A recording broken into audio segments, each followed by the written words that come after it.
الشيطان اللعين الرجيم. بسم الله الرحمن الرحيم. الحمد لله الذي هدانا لهذا وما كنا لنهتدي لولا أن هدانا الله لقد جاءت رسل ربنا بالحق والصلاة والسلام والتحية والإكرام على سيد فصل ما في الوجود سر الله في كل موجود نقطة الدائرة الوجود صاحب لواء الحمد والمقام المحمود مولانا و مولا الثقلین جد الحسن والحسین ابی القاسم محمد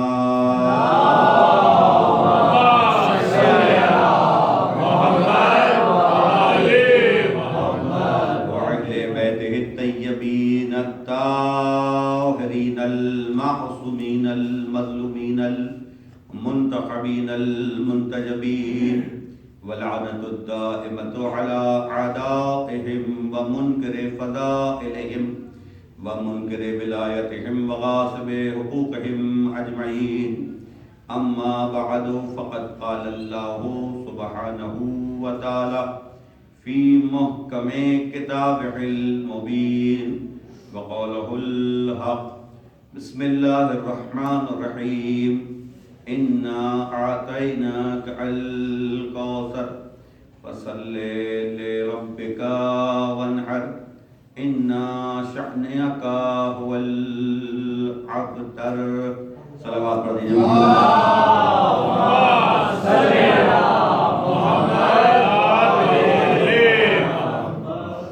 عزیزان گرامی قدر، مجلس اعزا سلسلہ شہادت شہزادی کونین بنت رسول الثقلین زوج شاہ مغربین والمغربین ام الحسن والحسین صدیقہ طاہرہ محدثہ راضیہ مرضیہ حضرت فاطمہ الزہرا سلام اللہ علیہا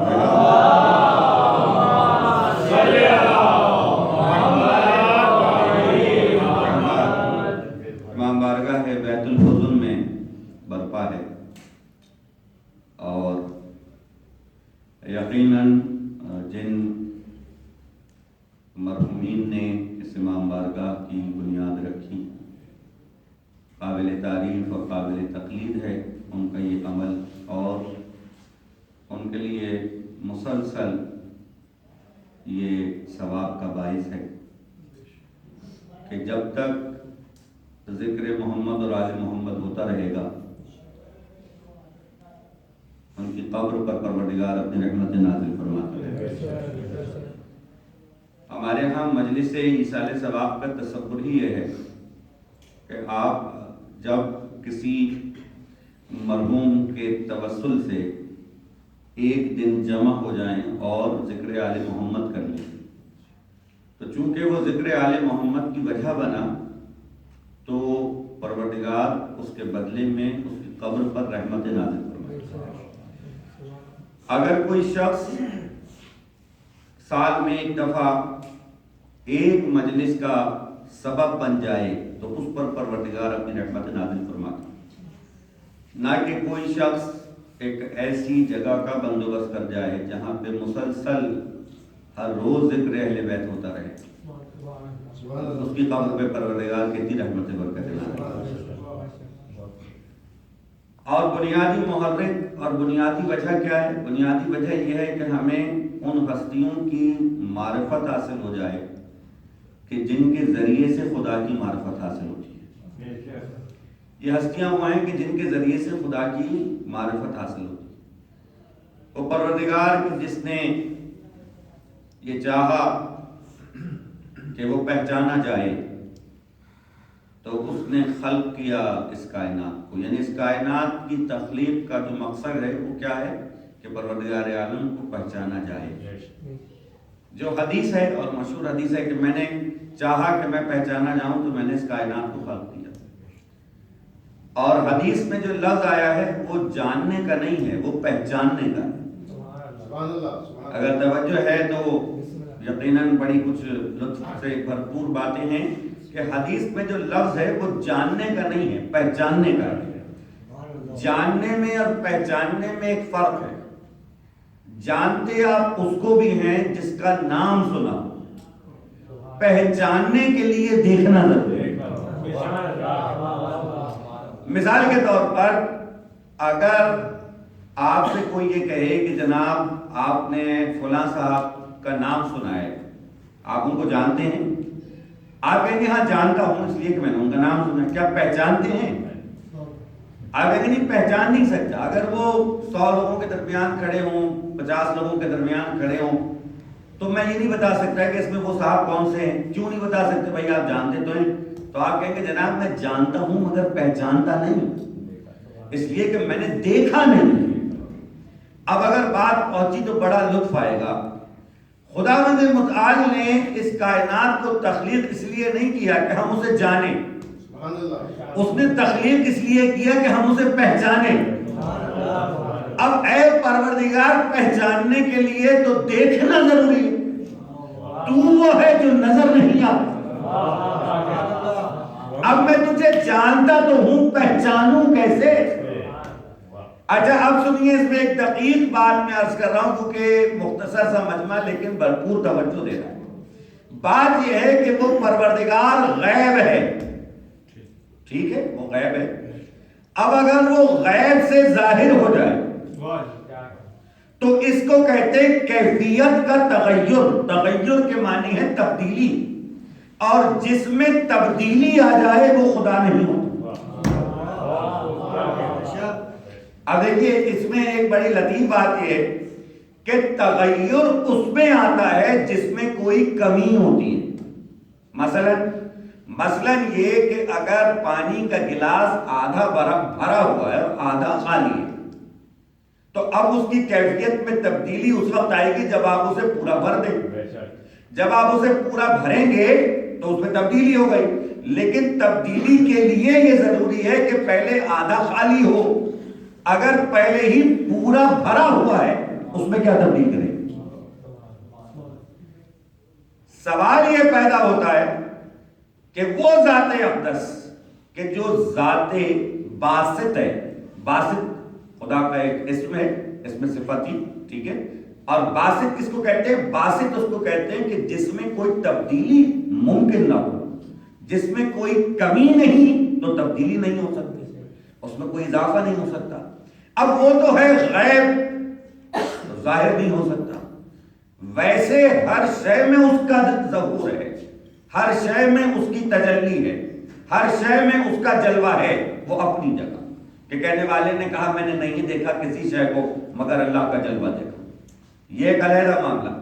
لیکن اے پروردگار تو غیب تھا، اب تجھے پہچانے کیسے؟ تو اس پروردگار نے کہا کہ میں نے کچھ وجود مقدس کو اپنے نور سے خلق کیا کہ تم انہیں دیکھتے جاؤ اور مجھے پہچانتے جاؤ.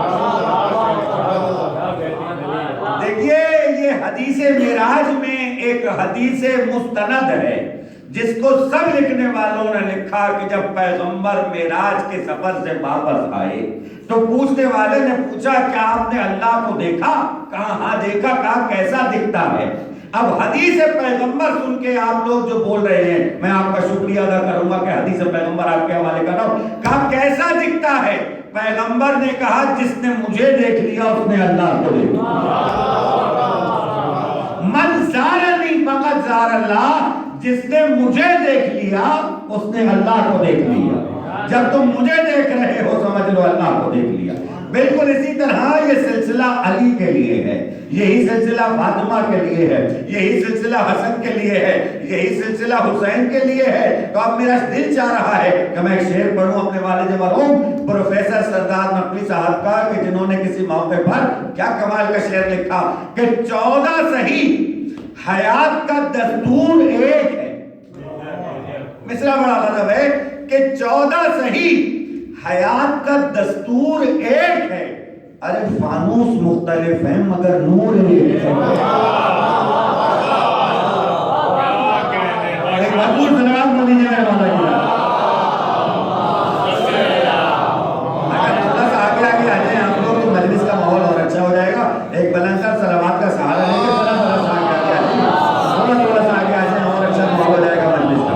اللہم صل علی محمد وعلی محمد. سلامت رہو بھائی, آباد رہو. حسن حسین سب سلامت رہے. شعیب ہمارے اسٹوڈنٹ بہت محنت سے انہوں نے مجلس سجائی ہے, پروردگار اس کا بہترین اجر و ثواب عنایت فرمائے. 14 صحیح حیات کا دستور ایک ہے, فانوس مختلف ہے مگر نور ایک ہے. اب یہاں پر بیٹھ کے میں ایک بات ضرور عرض کروں جو کہ یہ ادارے امام بارگاہ مسلم صاحب نے بنایا. ہم نے کہا نا کہ ہم مکتب اثنا عشری یعنی 12 اماموں کے ماننے والے. ذرا بچوں کے لیے ایک بات کہہ کر بھائی, امام ہمارے بھی ہیں اور مسلمانوں کے بھی, ٹھیک ہے.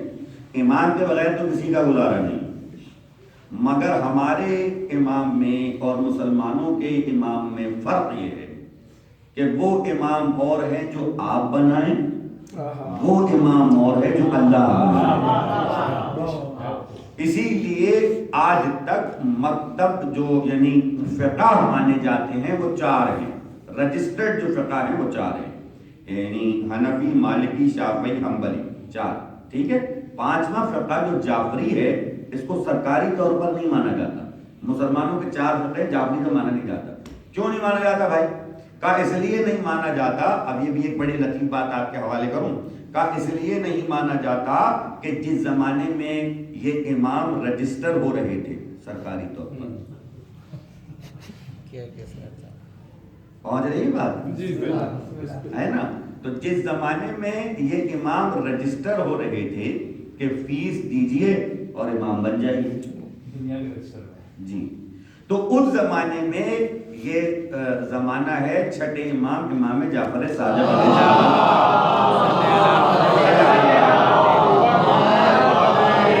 سلامت ہو گئی. تمہارے سننے کا انداز بتا رہا ہے تمہارے گھر کی تہذیب ہے, عزاداری تمہارے گھر کی تہذیب ہے. اچھا جی, تو اب جس زمانے میں یہ رجسٹر ہو رہے تھے, بنو عباس کا زمانہ ہے, چھٹے امام کا زمانہ ہے, اور ایک میرے مولا کا چاہنے والا, میں منزل پر رک نہیں رہا ہوں, مجھے آگے بڑھنا ہے. میرے مولا کا ایک چاہنے والا جو میرے امام کا سچا صحابی ہے, آ کے کہنے لگا سرکار سب فیس دے کر رجسٹر ہو رہے ہیں, امام بن رہے ہیں, آپ بھی فیس دے دیں تاکہ آپ بھی بحیثیت امام رجسٹر ہو جائیں. جملہ امام کا آپ کے حوالے. امام کہنے لگے تو کیا سمجھتا ہے میں ان کے ماننے سے امام بنوں گا؟ تو کیا سمجھتا ہے میں ان کے ماننے سے امام بنوں گا؟ جو ان کے بنائے سے امام بنتا ہے وہ بن جائے. مجھے اللہ نے امام بنایا ہے, کوئی مانے یا نہ مانے, میرے منصب امامت پر کوئی فرق نہیں پڑتا.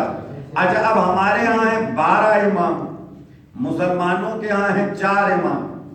اس میں فرق کیا ہے اللہ کا بنایا ہوا اور آپ کا بنایا ہوا؟ فرق یہ ہوا کہ آپ کے ہاں 4 امام تو 4 مسلک, مالکی, حنفی, شافعی, حنبلی الگ الگ ہو گئے نا سب, ٹھیک ہے, حنفی سب الگ ہو گئے.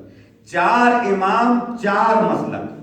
ہمارے ہاں 12 امام 1 مسلک.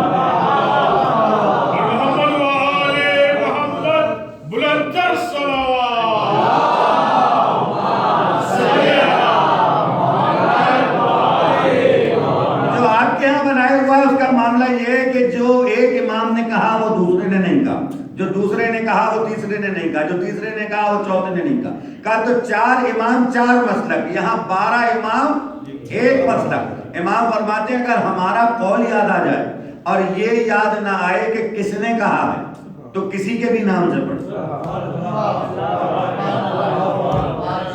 اگر یہ یاد نہ آئے کہ کس نے کہا ہے تو کسی کے بھی نام سے پڑھ دو, اس لیے کہ جو ایک نے کہا وہی دوسرے نے کہا, وہی تیسرے نے کہا, وہی چوتھے نے کہا. صلوات علی محمد و آل محمد.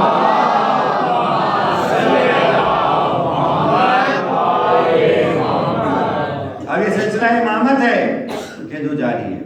اور عزیزان گرامی قدر یاد رکھیے کہ حاکم وقت بنایا جا سکتا ہے، امام وقت نہیں بنایا جا سکتا۔ حاکم ووٹوں سے بنتا ہے، ٹھیک ہے جی، لیکن امام کا معاملہ بہت مختلف۔ امام کے لیے پروردگار عالم نے جس کو چن لیا اور امام بنا دیا، بس وہی امام ہے۔ سیاست کر کے امام نہیں بنا جاتا۔ میرے والد کے 6 میں سے بڑی جلدی سے سناتا ہوں اور آگے بڑھتا ہوں کہ یہ وہ منصب ہے سیاست سے جو بالا تر ہے۔ یہ وہ منصب ہے سیاست سے جو بالا تر ہے۔ علم کا شہر نبی شہر کا در ہے، در ہے۔ یہ وہ منصب ہے سیاست سے جو بالا تر ہے، علم کا شہر نبی شہر کا در ہے، در ہے وہی نفس، وہی وارث پیغمبر ہے، حق کا مرکز ہے وہی اور وہی محور ہے، مثل اللہ و نبی حق کا ولی مولا ہے۔ ارے ہو خلیفہ کہ نہ ہو پھر بھی علی مولا۔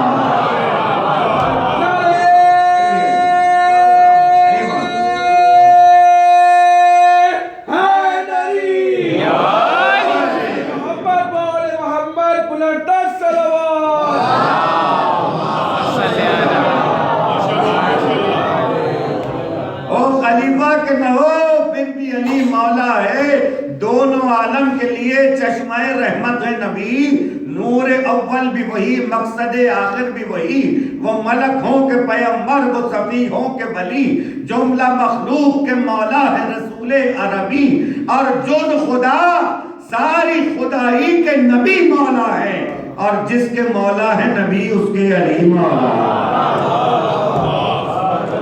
جز خدا ساری خدائی کے نبی مولا ہے، اور جس کے مولا ہے نبی اس کے علی مولا ہے، اس کے علی مولا ہے۔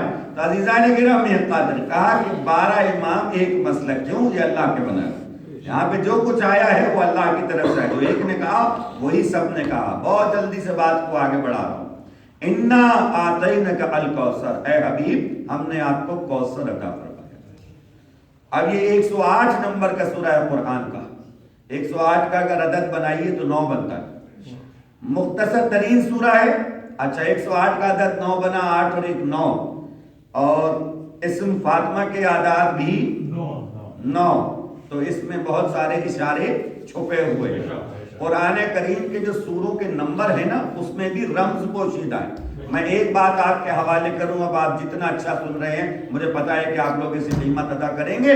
کہا 108 سورہ کوثر، 109 سورہ کافرون، 110 وہ سورہ ہے، 110 وہ سورہ ہے جس میں پروردگار نے کہا اور اللہ کی مدد آ پہنچی۔ یعنی جس سورے میں اسلام کی فتح کی خبر آئی ہے، اذا جاء نصر اللہ والفتح، یعنی جس سورے میں اللہ نے اسلام کی فتح کی خبر سنائی اس کا نمبر 110 ہے۔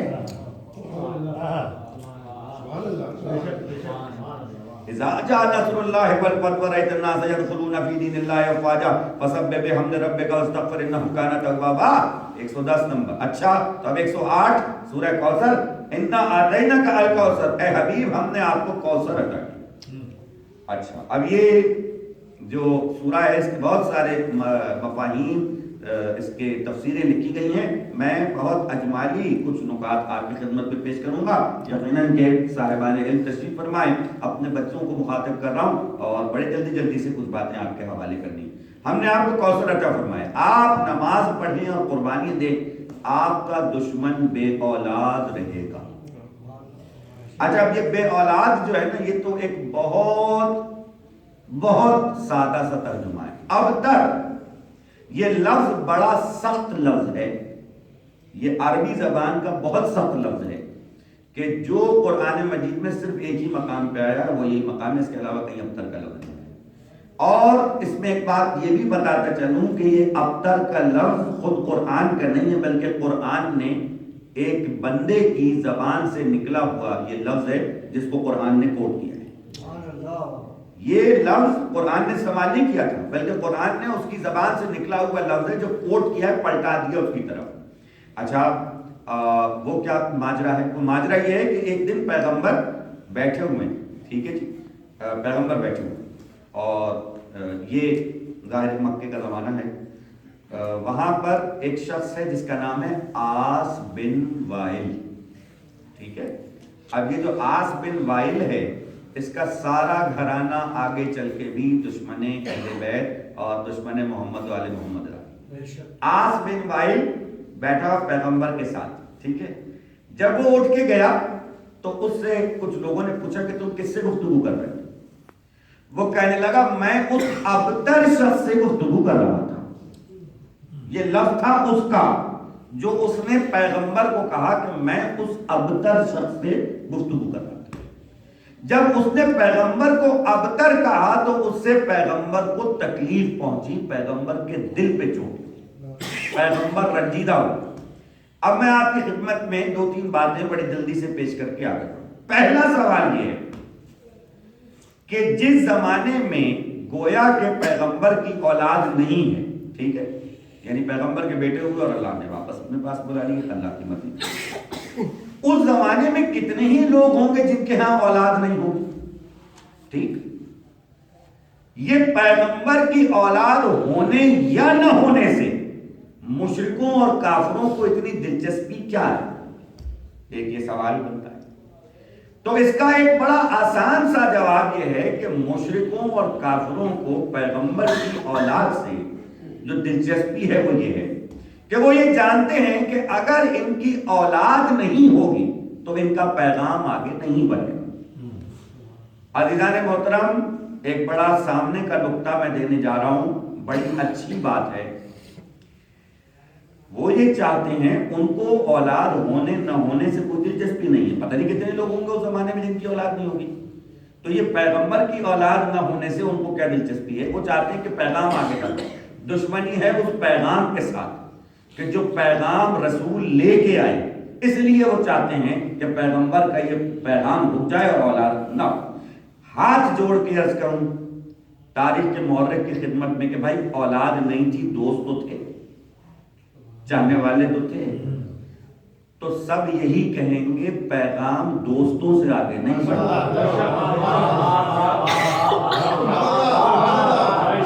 ایک صلوات پڑھ دیں محمد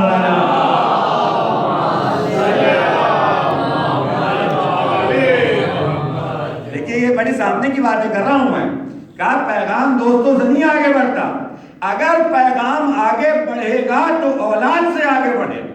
اسی لیے تو اتنی زیادہ دلچسپی ہے، اسی لیے تو اتنا زیادہ اہم معاملہ ہے۔ اب اس نے کہا کہ یہ ابتر ہے، جب اس نے کہا کہ یہ ابتر ہیں تو پیغمبر کے دل کو تکلیف ہوئی۔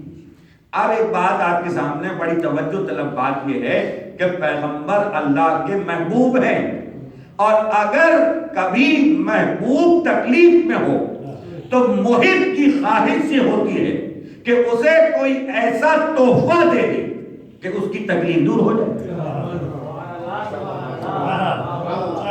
عزیزان کرام، یہ قدر آپ کی توجہات کے لیے میں بہت شکر گزار ہوں۔ دیکھیے، اگر انسان کو کسی سے محبت ہو، محبت کے کچھ اپنے تقاضے ہیں، محبت کے کچھ اپنے قانون ہیں، محبت کے کچھ اپنے جبر ہیں، محبت کے کچھ اپنے جبر ہوتے ہیں جو کسی شریعت کے پابند نہیں ہوتے۔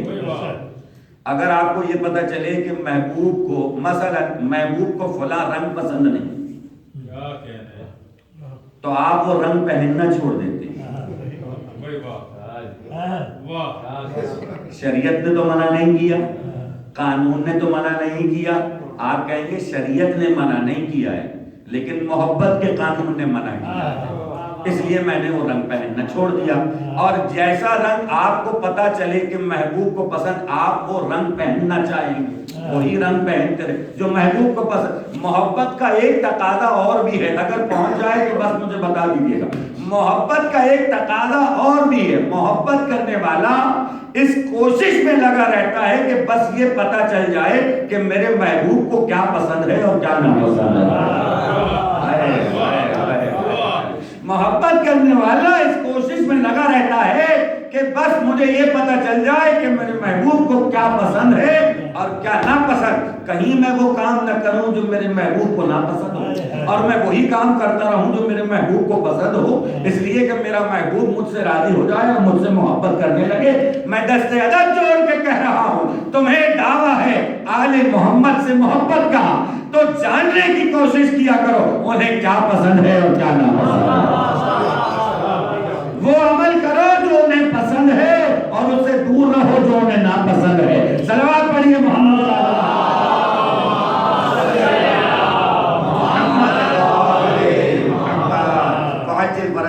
تو اب کیا ہوگا؟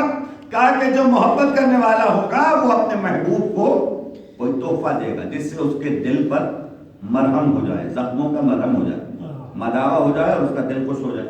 اچھا، ہر محبت کرنے والا جو بھی محب ہے اس کا جتنا اختیار ہوگا وہ اتنا ہی اچھا تحفہ دے گا۔ ایک بڑے سامنے کی بات کر رہا ہوں، جس کا جتنا اختیار ہے اتنا ہی اچھا تحفہ، ٹھیک ہے نا؟ اچھا، محبوب کو جب آپ تحفہ دیتے ہیں تو پھر اس میں آپ کسی طریقے کی کمی نہیں کرتے، اتنا اچھا دیتے ہیں جتنا حد الامکان ہے۔ ہر کسی کے امکانات الگ الگ ہیں، ہر کسی کے اختیارات الگ الگ ہیں، ہر کسی کی گنجائش الگ الگ ہے، تو جس کے پاس جتنی گنجائش، جتنی استطاعت اور جتنا اختیار ہے وہ اتنا ہی اچھا تحفہ دے گا۔ یعنی اس کے تحفے سے پتہ چلے گا کہ جس نے تحفہ دیا ہے کہ بھئی اس کے کتنا اختیار کتنا ہے، اس کے پاس استطاعت کتنی ہے، اس نے اتنا اچھا تحفہ دیا۔ یعنی تحفہ یہ بتاتا ہے کہ جس نے تحفہ دیا ہے اس کا اختیار کتنا ہے۔ اب یہاں پر بات یہ ہے کہ جب وہ محب ہو جس کے اختیارات لامحدود ہیں اور وہ اپنے محبوب کو کوئی تحفہ دے، دنیا کے ہر محب کے اختیارات محدود ہیں لیکن مصطفیٰ کے محب کے اختیارات لامحدود ہیں، لہذا جب وہ مصطفیٰ کو کوئی تحفہ دے گا تو پھر اس کے فضائل بھی لامحدود ہوں گے۔ جب تم تحفہ دیکھ کر تحفہ دینے والے کے اختیارات کو سمجھتے ہو، اس کے اختیارات کو جانتے ہو کہ اس کا اختیار کتنا ہے، تو پھر جان لو کہ اللہ نے مصطفیٰ کو جو تحفہ دیا ہوگا وہ تحفہ بھی ایسا ہوگا کہ جس تحفے کو دیکھ کر اللہ کے اختیارات سمجھ میں آتے ہیں، جس تحفے کو دیکھ کر اللہ کے اختیارات سمجھ میں آتے ہو۔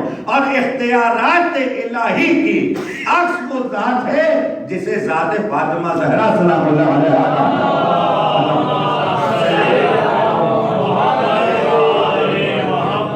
عزیزان محترم، بڑی جلدی سے آپ کو 6 مصرے اپنے والد مرحوم کے سناؤں گا اور تمہید میں نے مکمل کی۔ کہا تمہارا دشمن بے اولاد رہے گا، ٹھیک ہے؟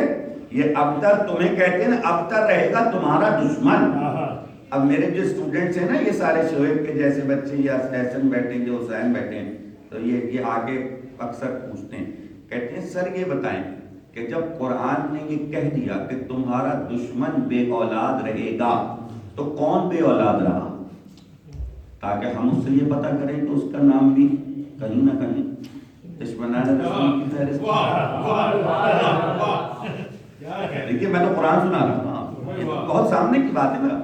اب یہ تو بچے ہیں اور بالکل صحیح سوال ہے ان کا، یہ کہتے ہیں بھائی جب قرآن نے یہ کہہ دیا تو ایک نشانی تو بتا دی نا، تمہارا دشمن بے اولاد رہے گا، تو یہ کہتے ہیں سر جب یہ بتا دیا قرآن نے تو آپ تاریخ سے بتائیں کہ کون بے اولاد ہے، تاکہ ہم سمجھ سکیں کہ قرآن نے اسی کے متعلق انڈیکیشن دی ہے کہ تمہارا دشمن بے اولاد رہے گا۔ تو اب میں کہتا ہوں بھائی میرے پاس تو اتنا علم نہیں ہے کہ میں ہی بتا سکوں کہ تاریخ میں کون کون ہے کہ جس کے ہاں جسمانی اولاد نہیں ہوئی، صلبی اولاد نہیں ہوئی، بطنی اولاد نہیں ہوئی، ٹھیک ہے نا، وہ تو ایک الگ معاملہ ہے۔ میں نے کہا لیکن ایک بات اس آیت کی تفسیر میں ضرور کہہ کر آگے بڑھوں گا اور شاید یہی آج کی تقریر کا آخری نقطہ ہو جائے۔ میں نے کہا بھائی بات یہ ہے کہ کس کی اولاد ہوئی نہیں ہوئی یہ تو آپ تاریخ میں جا کے پڑھیے اور پوچھیے تاریخ سے، آپ کو پتہ چل جائے گا۔ لیکن ایک بات میں کہوں، جب قرآن نے یہ کہہ دیا کہ تمہارا دشمن بے اولاد رہے گا تو اس کا ایک معنی یہ بھی ہے کہ اگر اولاد ہو بھی جائے تو وہ یہ بتانا پسند نہیں کریں گے کہ کس کی اولاد ہے۔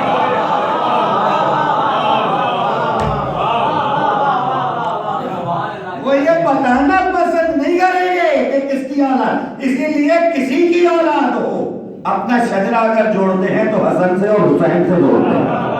بھائی آج سارے سید بننے پہ کیوں تلے ہوئے ہیں؟ یہ آج سارے حسنی اور حسینی بننے پہ کیوں تلے ہوئے ہیں؟ 1400 سال میں آپ کی خلافت جو 1924 تک آئی، ترک تک آئی، ٹھیک ہے نا، اور اس کے ڈرامے اب آپ بنا کے بچوں کو دکھا رہے ہیں، اور بچے آ کے ہم سے پوچھتے ہیں یہ کون ہے بھائی؟ یہ نام بھی پہلے تو صحیح نہیں لیتے تھے، پھر ہفتے میں 5 دن دکھا کے اب آگے بچے پوچھتے ہیں کون ہے بھائی؟ بھائی سے اچھا تھا تم رسول کی ذات پہ کوئی پکچر بنا کے بچوں کو دکھاتے تھے. یہ تلوار دکھانا، یہ دکھانا، یہ کوئی دین ہے کہ بھائی آپ یہ دکھا رہے ہیں بچوں کو کہ یہ دین؟ تو آپ کی خلافت تو آئی یہاں تک، آپ ان کو بڑا فینٹیسائز کرتے ہیں، آپ ان کو بڑا پسند کرتے ہیں. تو بھائی اگر آپ ان کو اتنا پسند کرتے ہیں تو اپنا شجرہ بھی تو انہی سے ملا ہے. آپ کسی کو روکیں اور روک کے پوچھیں بھائی تمہارا شجرہ کس سے ملتا ہے؟ کوئی کسی حاکم کا نام نہیں بتا. جس کو کہو وہ یہی کہتا ہے میں حسنی ہوں اور حسین ہوں، میں سید ہوں. 1400 سال گزرنے کے بعد کم سے کم اتنا سمجھ میں آ گیا کہ تخت کسی کے پاس ہو، تلوار کسی کے پاس ہو، دولت کسی کے پاس ہو، عزتیں صرف فاطمہ کے در سے ملتی ہیں. عزتیں صرف فاطمہ کے در سے ملتی ہیں. 6 مصرے سن لیجیے. اغیار تانا زن تھے کہ ابتر ہے مصطفیٰ. بہت غضب کے مصرے سنا رہا ہوں، اور یہ جو بیت ہے اس پہ آپ لوگوں کی بھرپور داد کا میں طالب ہوں اور مستحق بھی، کہ اغیار تانا زن تھے کہ ابتر ہے مصطفیٰ، محروم و لطف و نعمت داور ہے مصطفیٰ. جس کا چمن نہ ہو وہ گلے تر ہے مصطفیٰ، رحمت پکاری صاحب کوثر ہے مصطفیٰ.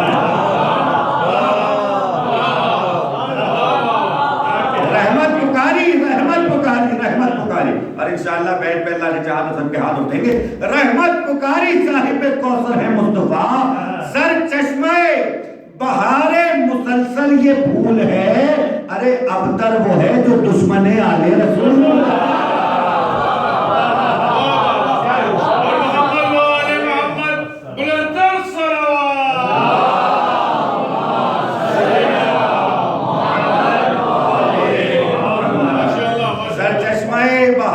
مسلسل یہ پھول ہے. ارے ابتر وہ ہے جو دشمن آل رسول ہے. ہم نظریہ چھین لیں گے اور ہم عزتیں اس گھرانے سے منسوب کر دیں گے. جو اس گھرانے سے منسوب ہو گیا وہ عزت دار ہو گیا. اللہ اکبر، اللہ اکبر. بس عزیزان محترم، گفتگو اپنی منزل تک آ گئی. ہم نے تمہیں خیر کثیر عطا فرمایا. یہ کوثر وہ ہے کہ جو پیغام رسالت کو آگے بڑھانے کی امین ہے.